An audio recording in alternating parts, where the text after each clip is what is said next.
जाणार आहे आणि देवेंद्रजी केंद्रात जाणार अशी चर्चा पुन्हा एकदा रंगायला लागली. तुम्हाला काय वाटतंय, देवेंद्रजी जायला पाहिजे आत्मलष्कराची?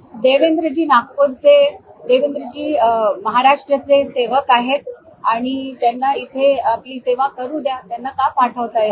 करू द्या सेवा. देवेंद्रजी जब भी दिल्ली जाते चर्चाएं शुरू हो जाती हैं कि कहीं बड़ी जवाबदारी तो उन्हें नहीं लग रही, कभी चर्चा हुई देवेंद्रजी? ये सबसे बड़ी जवाबदारी है महाराष्ट्र की, इससे बड़ी क्या होगी? ये सबसे बड़ी जवाबदारी है आज में हमने रहना चाहिए और Maharashtra is the most yielding state for the country और इधर जवाबदार इंसान देवेंद्र जी है. इसकी मुझे खुशी है और मुझे लगता है यहाँ उन्होंने कार्यरत रहना चाहिए. वंदे मातरम सध्याला राजकीय टीका पाहायला मिळते. काँग्रेस वंदे मातरम चालवून त्यावर भाजप टीका केली जात आहे. राष्ट्रगीताचा अपमान करण्यात पहा, हे वंदे मातरम जे गान आहे ते राष्ट्रगीताबरोबर आपण म्हणायचं असं पार्लमेंटमध्ये ऍक्ट म्हणून पास झालेलं आहे. पार्लमेंट आपल्या कॉन्स्टिट्यूशन मुळे आहे आणि जर आपण आपल्या कॉन्स्टिट्यूशनचा आदर नाही करत तर ज्यानेही नाही केलेला त्याच्या अगेन्स्ट कारवाई व्हायला पाहिजे. मला गडचिरोलीमध्ये 3 मुलींचा सर्वदेशामध्ये मृत्यू झाला होता. तुम्ही सामाजिक क्षेत्रात काम करता, तरी बाबा आश्रमशाळा आदिवासी मुलींच्या बाबतीत काय याच्यात सुधार व्हायला पाहिजे, तुम्ही काय मला असं वाटतं की असे काही जे अनफॉर्च्युनेट इन्सिडेंट्स होतात त्यांचा पाठलाग करून आपण त्याची कारणं माहीत करून आपल्याला त्याचा जे कारण आहे ते स्टडी करून आपल्याला हे पाहायला पाहिजे की असे इन्सिडेंट्स परत नको व्हायला. ते पावसाने खूपदा बळी पडतो स्त्रियांचा किंवा लोकांचा, किंवा जे स्त्रियांवर अत्याचार होत आहेत असे त्या कारणांनी कशा कारणांनी होत आहेत आणि त्यांच्यावर स्ट्रिक्ट ऍक्शन घ्यायला पाहिजे. जंतर-मंतरच्या आंदोलनामध्ये तरुणाईवरची टीका होती जेएनझीवर आल्यानंतर तुम्ही हे सगळं पाहिल्यानंतर तुम्हाला असं वाटतं जेएनझीवरची टीका होत आहे की चुकीची आहे किंवा तरुण अजूनही भटकलेला नाही असं वाटतं? नाही, पहा, मी आधी सुद्धा हे बोललेली आहे की जंतर मंतर मध्ये जी सुरुवात झाली that was for the NEET examination paper leak.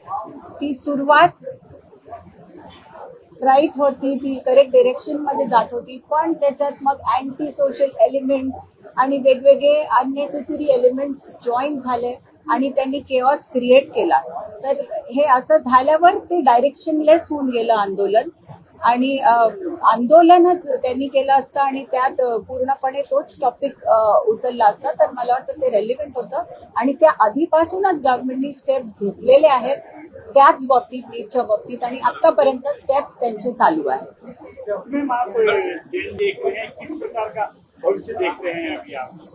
देखिए, हमारे देश का जो विकसित भारत 2047 का 2047 का एक मिशन है, चाहे make in India and provide to the world mission है, ये पूरा तभी हो सकता है जब हमारा जेन ज़ी आज बहुत स्ट्रेंथ से खड़ा हो सके और उनको जो चाहिए फैसिलिटीज वो फैसिलिटीज फैसिलिटेट हो सके. और ये हम लोग कर रहे हैं, चाहे नागपुर जैसे शहर में हो, चाहे मुंबई जैसे मेट्रो में. हम एजुकेशन देख रहे हैं, इंफ्रा देख रहे हैं, बहुत सारी फैसिलिटीज टू कॉम्प्लीमेंट देम चालू है. न्यू एजुकेशन पॉलिसी है. इम्प्रूवमेंट्स तो हरदम ही लगती है, बट आई एम श्योर कि वी आर ऑन लाइन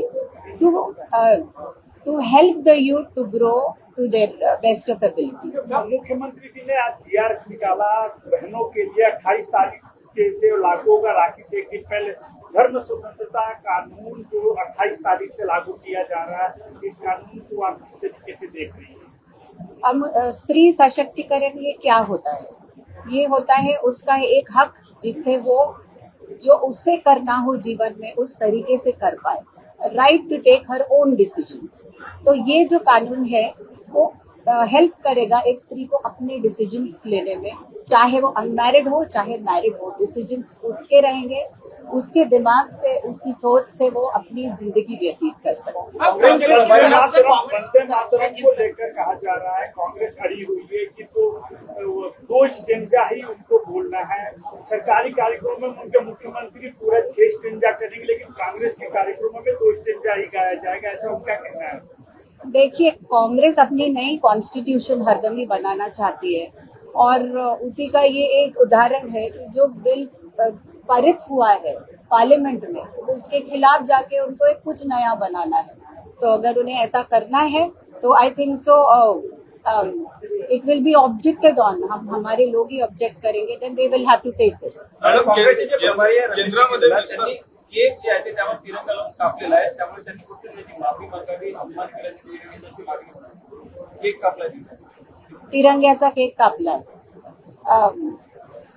काँग्रेसचे प्रभारी रमेश चंद्र केंद्रीय तिरंग्याचा तसं मी आजपर्यंत पाहिला नाहीये केक कापताना, पण I am not legally aware की लिगली त्याच्यात काय आहे, ते ऍक्ट मध्ये काय आहे. आपण तिरंगा घालू नाही शकत, कापू नाही शकत, ते काय आहे ते आपण चेक करून कसं त्याच्यावर रिॲक्ट करायला. दिव्यांनी देखील तिला अर्जुन पुरस्कार ज्याने प्राप्त झालेला आहे, दिल्लीवर पंतप्रती आणि ऍक्टरचं नाव त्यांनी मेन्शन केलं. दिव्यांनी देखील तिला अर्जुन पुरस्कार प्राप्त हो, झाला. शुभेच्छा द्या. खूपच आय फील व्हेरी प्राऊड. और देवयानीच्या मागे मला वाटतं सगळ्यांनी उभं राहायला पाहिजे तिच्या पुढच्या वाटचालीसाठी. आणि आता we should celebrate women power on the top. वही पूना में 11 साल के बच्चे की क्या कहेंगे इसको? लोग 10 लोग इकट्ठे हैं उसके माय हार्टफेल्ट कंडोलेंसेस. मुझे बहुत खेद है कि ऐसी घटना घटी and I feel that the corporation should take note of this and be more vigilant कि ये ऐसे जो गड्ढे हैं जो बनते हैं, बहुत ज्यादा बारिश होती है तब, पर उसमें भी उपाय सोचे और तुरंत एक्शन लिया करें.